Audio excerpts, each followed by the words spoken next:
On today's Taboo Talk, what I want to discuss with y'all is the true relevance of Sundays and Mondays, right? I'm even going to throw Saturdays in there because I just thought about something, okay? Sundays are days, and this is what I'm pulling from the ancestral realm. Sundays are reserved to honor your father, like your biological father who's alive. So instead of a Father's Day or a Mother's Day every month, you're supposed to honor them every week on this day. On Sundays, it's for fathers. Mondays are for mothers. And before I thought, on Sundays we're supposed to honor our mother, but the son represents the father in the biological creation, and the newest one, because in the beginning, the whole story about Mary giving birth to Jesus and all of that story came from somewhere else, right? And it wasn't even the story that they gave, but that's a whole nother topic, and trust, we're going to get into that one. Mondays are reserved for mothers. So on every Monday, start of the week, and they even made Mondays where Mondays are slow days, down days, horrible days for business, because people are just getting started at the beginning of the week. They're tired, they're dried out, or whatever.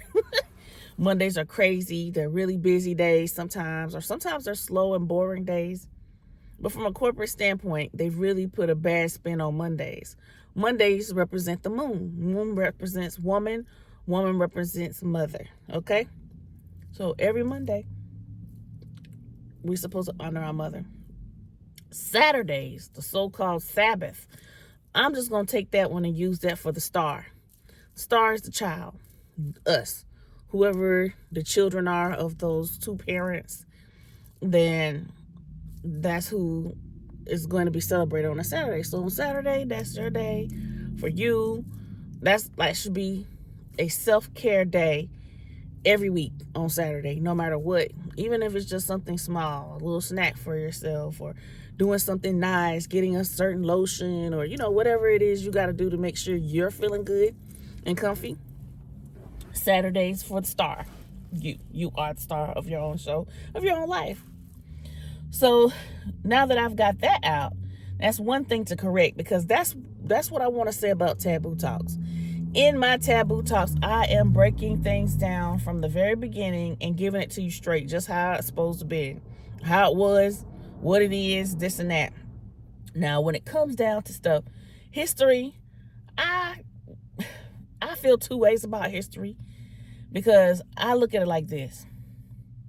History is not going to give you the truth if the person who's writing the history, or the ones who are controlling the history, are the ones who created problems, okay? So if you create a problem, I don't give a damn about what kind of history you got going on, or what you say, this and that, whatever, because 9 times out of 10 is not the truth. Like the whole thing, one primary example about the history. Christopher Columbus discovered America. How did Christopher Columbus discover America when my people was already living over here in this country, thriving, doing their own thing, minding their own business, and it wasn't even considered the way we have it now, where everything's sectioned off, divided. People got names of different places of what stuff is. It was just a place to be. It was a place to honor. It was a place that you were part of. There was no need to name it anything, because it was already where you were. It was home. There was no need for any sort of conquest or taking over to have something and claiming it as your own, because there was no separation of the land and the people. The land was the people was the land, inseparable. And that's even from a spiritual standpoint.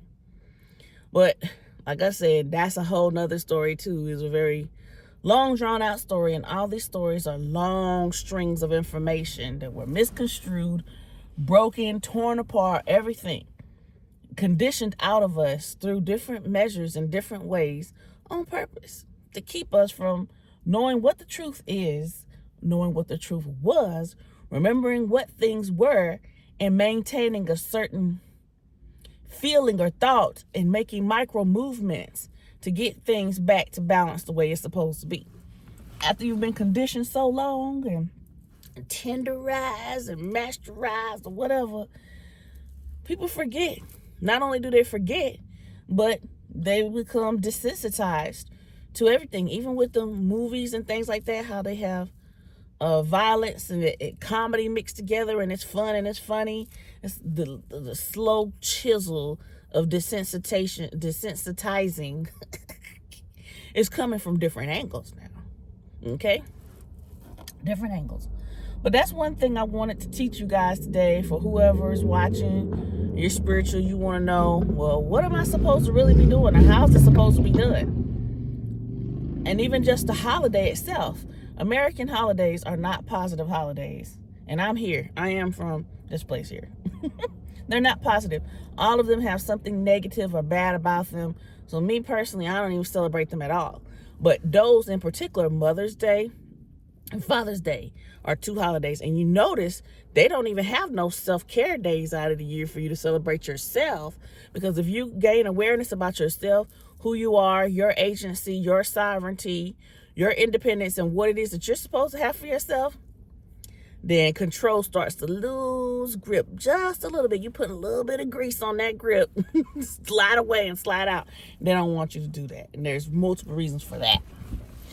But anyway, back to what I'm trying to say is that this whole big plan, a big thing. And once you see it, you can't unsee it. Once you know it, you can't unknow it. And like I said, taboo information like what I'm sharing and other people who have shared before me and after me, or whoever, wherever, whatever, they don't necessarily like it, because when you say things and you tell it how it is and you put things a different way, if people really feel what you have to say, they really care about what you got going on, then they call it what, influence or whatever. Me, I don't have any desire to influence anyone. I could care less. Either you catch the information I'm giving you and learn something, transition, change your life and do something better, or you keep doing what you're doing, how you doing, or whatever. If you feel you're doing something better than whatever I'm saying, good for you. You know what I'm saying? If not, then whatever. This is what I got. This is what I'm giving. But they limited, back to what I'm saying, the honoring of mothers and fathers on those days of the week. And that's another thing. Weekdays are not good. I don't even like to call them weekdays, because there's no day of the week that I'm going to be weak. Okay? There's no days of weakness for me. So I just say days. All right? I just leave it like that. But to give you an understanding of what I'm saying, so I'm teetering in between telling you what it is and speaking to you in such a way where you can understand what I'm saying in a simplified way. I'm using the word weak, but I, in my vocabulary, usually don't use weak. All right? Okay. So honoring them once a year, one day out of the whole entire year, is when we stop everything. We go crazy. We go buying gifts. We go doing extra, doing the utmost for our parents, when every other day we see them, we may or may not do nothing for them or whatever at all. And we don't always agree with them. And our parents aren't the best. And our parents aren't the worst. But you got to understand, people really place too much responsibility on top of parents, or expectations. I'll say that. Because when two people get together and they do the act to create another life force, that does not automatically say they're going to be the Huxtable family of it all, or they're going to be the best parents in the world, or whatever the case may be. However you envision that. These are just two random ass people getting together, having some pleasure sometimes, because sometimes it's not pleasurable to create a new life. But a life is here, and the life gets here, the person is here. Now you got to pull out your pockets, start taking care of them, dealing with the stress you got going on already, dealing with new stress, dealing with unknowns, because nobody really knows how to really take care of another person. And it's hard to read a book. It's hard to focus in on learning anything else new when you got all kind of stress factors going on in life. So that in itself is already a problem, you know, because we don't have the proper instructions to know exactly what we need to know to give you the best life that you're supposed to have. Plus, we got our own things going on.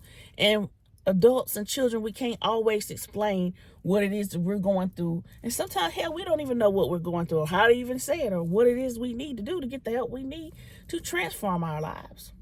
And who says that just because another person comes here that you want to be taking care of somebody, giving them your money and doing all this and doing all that. And then a lot of times, especially in America, a lot of women are left to raise children by themselves. That's another stress factor within itself. Minimum wage, rent high as hell, food high as hell, everything high as hell, working off a little bit of money to try to make things go. Fathers not wanting to pay child support. And it could also be the reverse, but most of the time it's the women doing this, okay?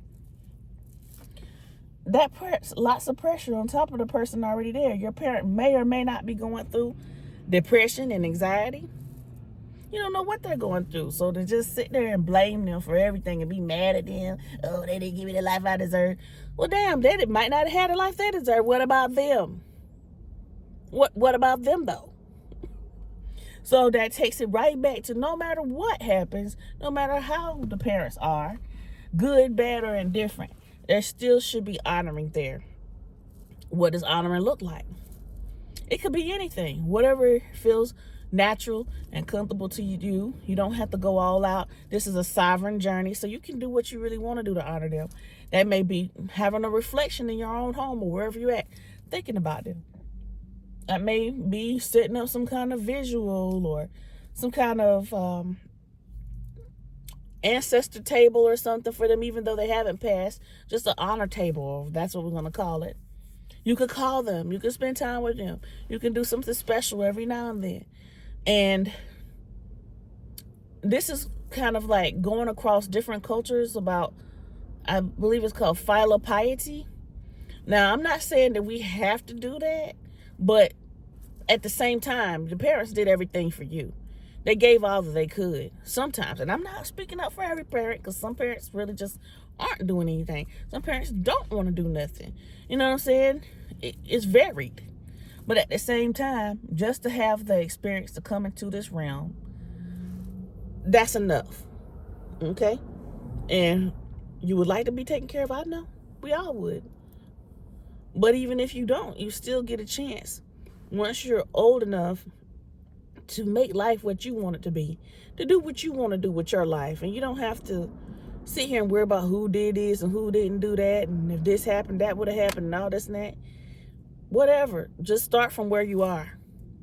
Start from where you are, and don't be concerned about what somebody did or didn't do. What did you do? How are you living your life? Are you living abundantly? Are you living happily? Are you living well? Are you doing right for you? Okay, so all of that to say, back again, to honor your parents, at least those, and even if you can't do it on those specific days of the week, those are the most appropriate days of the week. But if you want to do it on a different day, go for it. Even if you want to do it on the same day, you can. But I would make sure to honor them, keep them in your mind. And that doesn't mean you have to go and buy them gifts all the time. And hell, even on Mother's Day and Father's Day, that doesn't necessarily mean buying gifts neither. Because what is that doing? Collecting a whole bunch of stuff in their house. Think about it. Year after year, even for Christmas. I stopped Christmas when my children were really small, because I'm like, what the hell? I'm going to keep buying toys over and over again. Year after year, they're piling up. They're breaking the heads off dolls and stuff, tearing up the toys as soon as I buy them, as soon as they're destroyed. And then sometimes it's wear and tear over time. But what happened was a room full of trashy, broken toys, collection of them. And it's just like, what's the point? This is pointless. I'm wasting money. Things are being destroyed here. And then it's not even healthy. A lot of those toys, when I really looked at them before throwing them away, either the paint was coming off, and then looking at some stuff online, they had recalls on a lot of that stuff because the paint was toxic or something. It just wasn't good stuff. So I don't buy for Christmas. Like I said, I don't celebrate any holidays at all. No American holidays will I ever celebrate again in my entire life. Now, if somebody got some festivities going on, they got some food going on, they got a little leg shaking going on, whatever, some dancing, I might stop in. But as far as me breaking out my pocketbook, busting it open, and going out to the store and buying something. No. I will never do that again. I don't care what's going on. It's just pointless. And I think about my grandmother, one of them, and at her age, she's over 80 years old. And she was like, you know what, Krista? When I die from here, my sons, they're probably not even gonna care about the stuff I spent my whole life working to buy. And I got all this stuff in here. I'm old. I can't hardly lift this stuff and get it out of here. And I'm stuck with it. And I felt her. I felt her so much when she said that. And I was like, you know what?